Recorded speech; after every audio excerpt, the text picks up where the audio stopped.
है? अपनों से प्रेम किया तो क्या किया? प्रेम दूसरों से करना सीखो। अपनों से सभी प्रेम करते हैं, करते कि नहीं करते? है? दूसरों से करके देखो तो जाने प्रेम क्या है। प्रभु यीशु मसीह ने क्या अपनों से प्रेम किया? उन्हें हर मनुष्य से प्रेम किया कि नहीं किया? है? छोटा बड़ा ऊंच नीच कुछ नहीं देखा, गरीब गुरबा कुछ नहीं देखा। उन्हें देखा ये मनुष्य है, ये मेरे परमेश्वर के हाथ के बनाई हुई रचना है। प्रेम करना सीखो, कैसा भी मनुष्य क्यों ना हो, तुम्हारा दुश्मन ही क्यों ना हो, अपने दुश्मन से अपने समान क्या करो? प्रेम करो।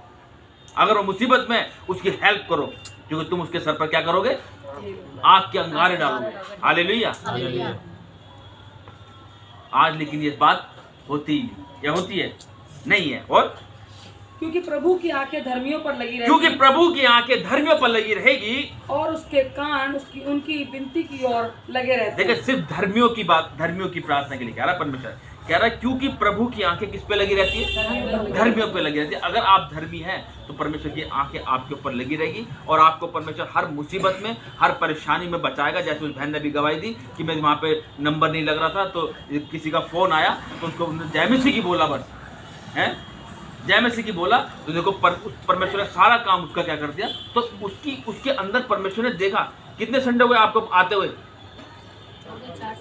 4-5 संडे हो रहे, मतलब ना 4 संडे हो गए। अब देखो क्यों कहा जाता है तुमको? क्या हमारे लिए आ रहे हो? फिर आज देखो तुम्हारा परमेश्वर ने कितना बड़ा काम और कितने बड़ी तुम्हारे क्या कहते हैं समय से आपको बचाया है। नहीं तो सारा टाइम खराब होता, आपका दिन भी खराब हो जाता आपका पूरा, अगर काम नहीं होता तो। वो पता है कैसे काम करता, आप सोच भी नहीं सकते। ऐसा काम करता परमेश्वर। क्या कह रहा है? क्योंकि प्रभु की आंखें धर्मियों पर क्योंकि प्रभु की आंखें धर्मियों पर लगी रहती है। हकीकत में अब देखो, अगर वो वहां पे उनके काम, अगर वो धर्मी नहीं होती तो शायद नहीं लग होता उनका काम आज, है ना? क्योंकि फोन किसका आया था तुम्हारे पास? शिल्पा का, है ना? शिल्पा का फोन आया। देखो परमेश्वर कैसे योजना को तैयार करता है। क्योंकि देखो तुम्हारा परमेश्वर के भवन में आना ना कोई मामूली बात नहीं है, ये बात ध्यान रखना। परमेश्वर जितना तुम्हारा नुकसान हुआ है, जितना तुम्हारा नुकसान हुआ है बीते सालों में, बीते महीनों में, परमेश्वर सबको मल्टीप्लाई करने वाला परमेश्वर है। वो आपको देना चाहता है। वो कहता है लेने वाले बन। हालेलुया।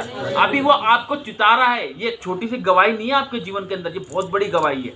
अगर आप इसको स्मरण करेंगे ना कि हाँ भाई, मैं वाकई में परमेश्वर के भवन में जाने से मेरे लिए इतना बड़ा रास्ता खुला, तो परमेश्वर क्या नहीं कर सकता आपके लिए?